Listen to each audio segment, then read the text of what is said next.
നമസ്കാരം, ഞാൻ അദ്വാത്മിക ഷിജോ. എല്ലാവർക്കും മലയാളം എക്സ്പ്രസ് ന്യൂസിലെ പ്രഭാത വാർത്തകളിലേക്ക് സ്വാഗതം. സംസ്ഥാനത്ത് വ്യാപക നാശനഷ്ടം. ഉരുൾപൊട്ടലിലും ഒഴുക്കിലും പെട്ട് 9 പേർ മരിച്ചു. തിരുവനന്തപുരത്തും കൊല്ലത്തുമായി മത്സ്യബന്ധനത്തിന് പോയ 5 പേരെ കാണാനില്ല. പത്തനംതിട്ട, കോട്ടയം, ഇടുക്കി, കോഴിക്കോട് ജില്ലകൾ പ്രളയഭീതിയിൽ. റാന്നിയിൽ അതിതീവ്ര ഗുരുതരാവസ്ഥയാണ്.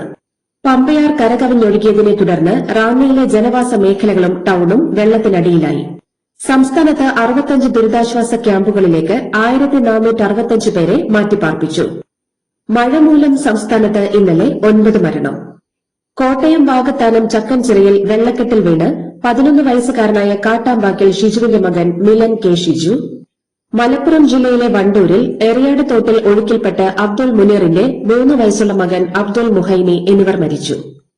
കോട്ടയം പൂഞ്ഞാർ തെക്കേക്കര പയ്യാനി തോട്ടത്തിൽ ഉരുൾപൊട്ടലിൽ വീടിടിഞ്ഞ് 24-കാരനായ ജോസഫിൻ ജോണിയും അമ്മ റെജീനയും മരിച്ചു. ഇടുക്കി അടൂർ മലയിലെ ഉരുൾപൊട്ടലിൽ കുടയത്തൂർ സ്വദേശി സുമതി, കൊണ്ടോട്ടി നീറാട് തോട്ടിൽ വീണ് 4 വയസ്സുകാരൻ ആദം ഐമൻ, ഇടുക്കി കോലാഹലമേട്ടിൽ വീടിന് മുകളിൽ മണ്ണ് വീണ് വൈക്കം സ്വദേശി പ്രഭാകരൻ നായർ എന്നിവർ മരിച്ചു. വയനാട്ടിൽ പടിഞ്ഞാറെ തറയിൽ കുളത്തിൽ നിന്ന് വെള്ളം പമ്പ് ചെയ്യാൻ ശ്രമിക്കവെ മാഞ്ഞൂർ സ്വദേശി ബെന്നി ഷോക്കേറ്റ് മരിച്ചു.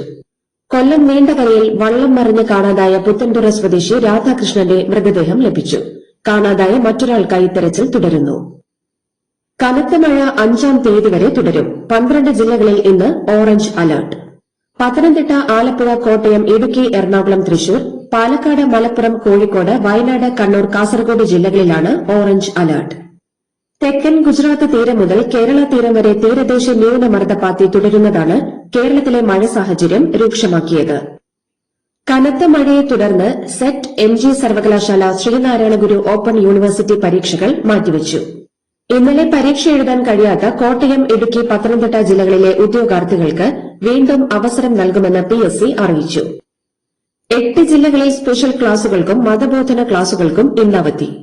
പത്തനംതിട്ട, എറണാകുളം, വയനാട്, കോഴിക്കോട്, കണ്ണൂർ, തൃശൂർ, കോട്ടയം, മലപ്പുറം എന്നീ ജില്ലകളിൽ മദ്രസകൾ, ട്യൂഷൻ സെന്ററുകൾ ഉൾപ്പെടെയുള്ള എല്ലാ വിദ്യാഭ്യാസ സ്ഥാപനങ്ങൾക്കും അവധി ബാധകമായിരിക്കും. പമ്പാ നദിയിൽ വെള്ളപ്പൊക്കം.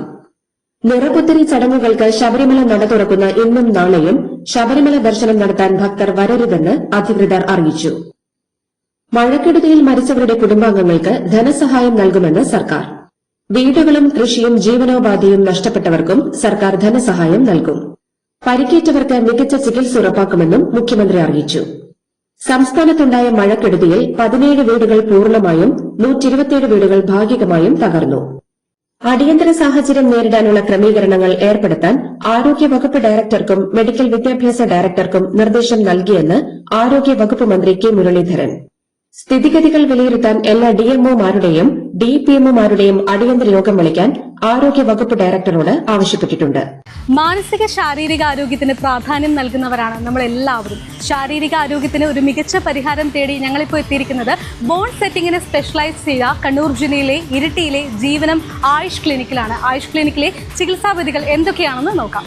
കേരളത്തിലും GCC കൺട്രീസിലും 35 വർഷത്തെ സേവന പാരമ്പര്യമാണ് ജീവനം ആയുഷ് ക്ലിനിക്കിന് പറയാനുള്ളത്.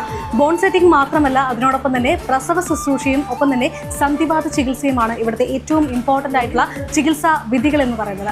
മാത്രവുമല്ല, നിരവധി സാറ്റിസ്ഫൈഡ് ആയിട്ടുള്ള കസ്റ്റമേഴ്സ് തന്നെയാണ് ജീവനം ആയുഷ് ക്ലിനിക്കിന്റെ ഏറ്റവും വലിയ മുഖമുദ്ര. ഇവിടെ വന്ന് ഞാൻ ട്രീറ്റ്മെന്റ് ചെയ്തിട്ട് എനിക്ക് ഒത്തിരി വ്യത്യാസങ്ങൾ, എന്താ പറയുക, എൻ്റെ കൈയും കാലും ഒക്കെ നല്ല സുഖമായിട്ട് റിലാക്സ് ആയിട്ട് ചെയ്യാൻ പറ്റുന്നുണ്ട്. നാഡി, ഞരമ്പ്, സന്ധി, അസ്ഥി സംബന്ധമായ വിവിധ രോഗങ്ങൾക്ക് ചികിത്സ തേടിയെത്തുന്നവരാണ് ഇവിടുത്തെ ഒട്ടുമിക്ക പേഷ്യൻസും. ഇവിടുത്തെ ഏറ്റവും വലിയൊരു സവിശേഷത എന്ന് പറയുന്നത് ഗുരുക്കൾ ഇബ്രാഹിം ഹാജിയുടെ സേവനം തന്നെയാണ്. എല്ലാ ശനിയാഴ്ചകളിലുമാണ് ബോൺ സെറ്റിങ്ങിന് സ്പെഷ്യലൈസ് ചെയ്ത ഈ ഒരു സേവനം രോഗികൾക്ക് വേണ്ടി നൽകുന്നത്. വേദനയോടെ എത്തുന്ന രോഗികൾക്ക് പുഞ്ചിരിയോടെയുള്ള മടക്കം, അതുതന്നെയാണ് ജീവനം ആയുഷ് ക്ലിനിക്കിന്റെ ഏറ്റവും വലിയ വരദാനം എന്ന് പറയുന്നത്. ആരോഗ്യ ചികിത്സാ സംബന്ധമായ മറ്റു വിവരങ്ങൾക്ക് താഴെ കാണുന്ന നമ്പറിൽ കോൺടാക്ട് ചെയ്യുക. ഓണക്കാല റേഷൻ വിതരണം നാളെ ആരംഭിക്കുമെന്ന് ഭക്ഷ്യമന്ത്രി അനൂപ് ജേക്കബ്. മഞ്ഞക്കാടിന് 30 കിലോ അരിയും 2 കിലോ ഗോതമ്പും സൌജന്യമായും 3 പാക്കറ്റ് ആട്ട 7 രൂപ നിരക്കിലും ലഭിക്കും. പിങ്ക് കാർഡിലെ ഓരോ അംഗത്തിനും 4 കിലോ അരിയും 1 കിലോ ഗോതമ്പും സൌജന്യം. കടയിലെ സ്റ്റോക്ക് അനുസരിച്ച് ഗോതമ്പിന് പകരം ആട്ട 9 രൂപ നിരക്കിൽ ലഭിക്കും. നീല കാർഡുകാർക്ക് ഓരോ അംഗത്തിനും 2 കിലോ അരി വീതം കിലോയ്ക്ക് 4 രൂപയ്ക്കും 2 കിലോ സ്പെഷ്യൽ ഗോതമ്പ് കിലോയ്ക്ക് 8.70 രൂപയ്ക്കും 3 കിലോ അരി 10.90 രൂപ നിരക്കിലും ലഭിക്കും. താലൂക്കിലെ സ്റ്റോക്കിനനുസരിച്ച് കാർഡിന് 4 കിലോ വരെ ആട്ട കിലോയ്ക്ക് 17 രൂപയ്ക്ക് നൽകും. വെള്ളക്കാടിന് 7 കിലോ അരി 10.90 രൂപ നിരക്കിലും 2 കിലോ ഗോതമ്പ് കിലോയ്ക്ക് 8.70 രൂപയ്ക്കും ലഭിക്കും. മുഖ്യമന്ത്രി വി ഡി സതീശന്റെ ഹെലികോപ്റ്റർ യാത്ര വിവാദമായി. ഇന്നലെ രാവിലെ തിരുവനന്തപുരത്ത് നിന്ന് കൊച്ചിയിലെത്തിയ ഹെലികോപ്റ്റർ കാലാവസ്ഥ മോശമായതിനാൽ തിരികെ പോയി. പിന്നീട് ഉച്ചയ്ക്ക് 1:30 കൊച്ചിയിൽ പറന്നിറങ്ങി. ഭാര്യാപിതാവിനെ കാണാനാണ് ഹെലികോപ്റ്റർ യാത്രയെന്നാണ് ഇടത് നേതാക്കളുടെ വിമർശനം. മുഖ്യമന്ത്രി പ്രതികരിച്ചിട്ടില്ല. ഓണക്കാലത്ത് സംസ്ഥാന സർക്കാരിന് കേന്ദ്ര സർക്കാർ 2597 കോടി രൂപ അധിക ഗഡു അനുവദിച്ചു. ഓഗസ്റ്റ് മാസത്തെ പതിവ് നികുതി വിഹിതത്തിന് പുറമെയാണ് ഇത്. കാപ്പ കേസിൽ ജയിലിലുള്ള ബിജെപി കൌൺസിലർ സുഗതന്റെ അവധി അപേക്ഷയിൽ അനുകൂല നിലപാടെടുത്ത തദ്ദേശ വകുപ്പ് അണ്ടർ സെക്രട്ടറി ചിത്ര പി അരുണിമയ്ക്കെതിരെയും അന്വേഷണം. മന്ത്രി കെ എം ഷാജിയുടെ നിർദ്ദേശത്തിന് വിരുദ്ധമായാണ് ഉദ്യോഗസ്ഥ ഉത്തരവിറക്കിയത്. ആഭ്യന്തര വകുപ്പിൽ നിന്ന് ഉത്തരവിറക്കിയ അണ്ടർ സെക്രട്ടറി നമിതയ്ക്കെതിരെ കഴിഞ്ഞ ദിവസം അന്വേഷണം പ്രഖ്യാപിച്ചിരുന്നു. കശുവണ്ടി വികസന കോർപ്പറേഷൻ അഴിമതി കേസിൽ പ്രതിയായ Khadi board secretary K A രതീഷിനോട് രാജിവെക്കാൻ മുഖ്യമന്ത്രി നിർദ്ദേശിച്ചു. ഖാദി ബോർഡ് സെക്രട്ടറിയായി രതീഷ് തുടരുന്നതിൽ ഹൈക്കോടതി കടുത്ത അതൃപ്തി പ്രകടിപ്പിച്ചിരുന്നു. കശുവണ്ടി അഴിമതി കേസിൽ രതീഷിനെ പ്രോസിക്യൂട്ട് ചെയ്യാൻ സർക്കാർ അനുമതിയും നൽകിയിരുന്നു. അതിതീവ്ര മഴയെ തുടർന്ന് പെരിങ്ങൽകുത്ത് ഡാമിലെ ജലനിരപ്പ് ക്രമാതീതമായി ഉയർന്നു. ജലനിരപ്പ് 422 മീറ്ററിലെത്തിയാൽ ഡാം തുറക്കും. ചാലക്കുടി പുഴയുടെ തീരത്ത് താമസിക്കുന്നവർക്ക് അതീവ ജാഗ്രതാ നിർദ്ദേശം നൽകി. നെയ്യാർ അണക്കെട്ടിലെ ഷട്ടറുകൾ വീണ്ടും ഉയർത്തി. പരമാവധി ജലനിരപ്പായ 84.75 മീറ്ററിൽ തന്നെ ജലനിരപ്പ് തുടരുകയാണ്. നെയ്യാറിന്റെ കരകളിൽ താമസിക്കുന്നവർക്ക് അധികൃതർ ജാഗ്രതാ നിർദ്ദേശം നൽകി. സംസ്ഥാനത്ത് രൂക്ഷമായ മഴക്കെടുതി തുടരുന്ന പശ്ചാത്തലത്തിൽ രക്ഷാപ്രവർത്തനത്തിനും ദുരിതാശ്വാസ പ്രവർത്തനത്തിനും പാർട്ടി പ്രവർത്തകർ രംഗത്തിറങ്ങണമെന്ന് സിപിഎം സംസ്ഥാന സെക്രട്ടേറിയറ്റ് ആഹ്വാനം ചെയ്തു. പുരോഗതിയുടെ പ്രേരക ശക്തിയാണ് യുവാക്കളെന്ന് പ്രധാനമന്ത്രി നരേന്ദ്രമോദി. നിർമ്മാണവും സമ്പദ് വ്യവസ്ഥയും മുതൽ ബഹിരാകാശ ഗവേഷണം വരെയുള്ള മേഖലകളിലെ നേട്ടങ്ങൾ ചൂണ്ടിക്കാട്ടിയാണ് അദ്ദേഹം യുവാക്കളെ അഭിനന്ദിച്ചത്. മൈസൂരുവിൽ Swami Vivekananda cultural youth centre ഉദ്ഘാടനം ചെയ്ത് സംസാരിക്കുകയായിരുന്നു അദ്ദേഹം. സനാതനധർമ്മത്തെ അപമാനിച്ചെന്നും മതവികാരം വ്രണപ്പെടുത്തിയെന്നും ആരോപിച്ച് ലോക്സഭാ പ്രതിപക്ഷ നേതാവ് രാഹുൽ ഗാന്ധിക്കെതിരെ കേസെടുത്ത് വാരാണസി പോലീസ്. പാർലമെന്റിന് മുന്നിൽ നടത്തിയ പ്രതിപക്ഷ പ്രതിഷേധത്തിന്റെ പേരിലാണ് നടപടി. ഇറാൻ യുദ്ധകാലത്ത് ഇന്ധനവില വർധന തടയാൻ E20 പെട്രോൾ നയം സഹായിച്ചെന്ന് കേന്ദ്ര പെട്രോളിയം മന്ത്രാലയം. എഥനോൾ കലർത്തുന്നതുമൂലം ലിറ്ററിന് 30 രൂപയോളം ലാഭിക്കാനായെന്നും മൈലേജ് കുറയുമെന്ന വിമർശനങ്ങളെക്കാൾ വലുതാണ് ഈ നേട്ടമെന്നും സർക്കാർ.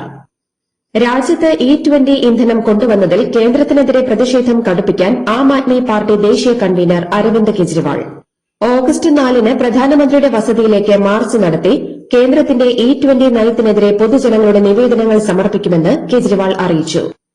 ഇന്ത്യയുടെ വിദേശനയം ശക്തമാക്കുന്നതിൽ ദേശീയ സുരക്ഷാ ഉപദേഷ്ടാവ് അജിത് ഡോവൽ വലിയ പങ്ക് വഹിച്ചിട്ടുണ്ടെന്ന് കേന്ദ്ര ആഭ്യന്തരമന്ത്രി അമിത്ഷാ. ദേശസുരക്ഷയുമായി ബന്ധപ്പെട്ട പ്രധാനമന്ത്രി നരേന്ദ്രമോദിയുടെ എല്ലാ തീരുമാനങ്ങൾക്ക് പിന്നിലും ഡോവലിന്റെ ഉപദേശമുണ്ടായിരുന്നെന്നും അമിത്ഷാ പറഞ്ഞു. പൂനെയിൽ അജിത് ഡോവലിന് ലോകമാന്യ തിലക് പുരസ്കാരം സമ്മാനിച്ച് സംസാരിക്കുകയായിരുന്നു അമിത്ഷാ. ജമ്മു കാശ്മീരിൽ ഇതര സംസ്ഥാന തൊഴിലാളികൾക്ക് നേരെയുണ്ടായ ആക്രമണങ്ങൾക്ക് പിന്നിൽ ലഷ്കർ-ഇ-തൊയ്ബ ഭീകരൻ വാരിസ് ഷാ ആണെന്ന് സുരക്ഷാ ഏജൻസികൾ കണ്ടെത്തി. ഫ്രാൻസിൽ തൊഴിൽ നിയമങ്ങൾ ലംഘിച്ചതിന് ഇന്ത്യൻ IT കമ്പനിയായ ഇൻഫോസിസിന് 2 കോടി രൂപ പിഴ. ജീവനക്കാരുടെ ജോലി സമയം കൃത്യമായി രേഖപ്പെടുത്തുന്നതിൽ വീഴ്ച വരുത്തിയതിനാണ് ഫ്രഞ്ച് തൊഴിൽ അതോറിറ്റി പിഴ ചുമത്തിയത്. പ്രശസ്ത നേപ്പാളി പർവ്വതാരോഹകൻ നിർമ്മൽ പുർജ പാകിസ്ഥാനിലെ ബ്രോഡ് പീക്കിലുണ്ടായ ഹിമപാതത്തിൽ മരിച്ചു. 14 പീക്സ് എന്ന ഡോക്യുമെന്ററിയിലൂടെ ലോകശ്രദ്ധ നേടിയ പുർജ ലോകത്തിലെ ഏറ്റവും ഉയരമുള്ള 14 കൊടുമുടികൾ ഏറ്റവും വേഗത്തിൽ കീഴടക്കിയ റെക്കോർഡിന് ഉടമയാണ്. ഈ വർഷം അമേരിക്കയിൽ നിന്ന് 2273 ഇന്ത്യൻ പൌരന്മാരെ ഇന്ത്യയിലേക്ക് നാടുകടത്തിയതായി വിദേശകാര്യ മന്ത്രാലയം. 2026 ജനുവരി 1-നും ജൂലൈ 31-നും ഇടയിലാണ് 2273 ഇന്ത്യൻ പൌരന്മാരെ അമേരിക്കയിൽ നിന്നും ഇന്ത്യയിലേക്ക് നാടുകടത്തിയതെന്ന് വിദേശകാര്യ മന്ത്രാലയം സ്ഥിരീകരിച്ചു. കോമൺവെൽത്ത് ഗെയിംസ് ബോക്സിംഗ് റിംഗിൽ ഇന്ത്യൻ വനിതകൾ 5 സ്വർണവും 1 വെള്ളിയും നേടി. 51 കിലോഗ്രാം വിഭാഗത്തിൽ സാക്ഷി ചൌധരി, 60 കിലോഗ്രാം വിഭാഗത്തിൽ പ്രിയ ഗൻസ്കാസ്, 70 കിലോഗ്രാം വിഭാഗത്തിൽ അരുന്ധതി ചൌധരി, 54 കിലോഗ്രാം വിഭാഗത്തിൽ പ്രീതി പവാർ, 57 കിലോഗ്രാം വിഭാഗത്തിൽ ജസ്മിൻ ലംബോറിയ എന്നിവരാണ് സ്വർണം നേടിയത്. 75 കിലോഗ്രാം വിഭാഗത്തിൽ ലൌലിന ബോർഗോഹോയിൻ വെള്ളിയും നേടി. അതേസമയം പുരുഷന്മാരുടെ 60 കിലോഗ്രാം വിഭാഗത്തിൽ സച്ചിൻ സിവാച്ച് സ്വർണം നേടി. പുരുഷന്മാരുടെ 55 കിലോഗ്രാം വിഭാഗത്തിൽ ജഗ്മണി സിംഗിന് വെള്ളിയാണ് ലഭിച്ചത്. പുരുഷന്മാരുടെ ട്രിപ്പിൾ ജമ്പിൽ ഇന്ത്യ വെള്ളിയും വെങ്കലവും സ്വന്തമാക്കി. പ്രവീൺ ചിത്രവേലും സെൽവ പ്രഭു തിരുമാരനുമാണ് മെഡലുകൾ നേടിയത്. പാര അത്ലറ്റിക്സിൽ പുരുഷന്മാരുടെ F57 ഷോട്ട്പുട്ടിൽ സോമൻ റാണ സ്വർണവും ശുഭം ജുയൽ വെള്ളിയും നേടി.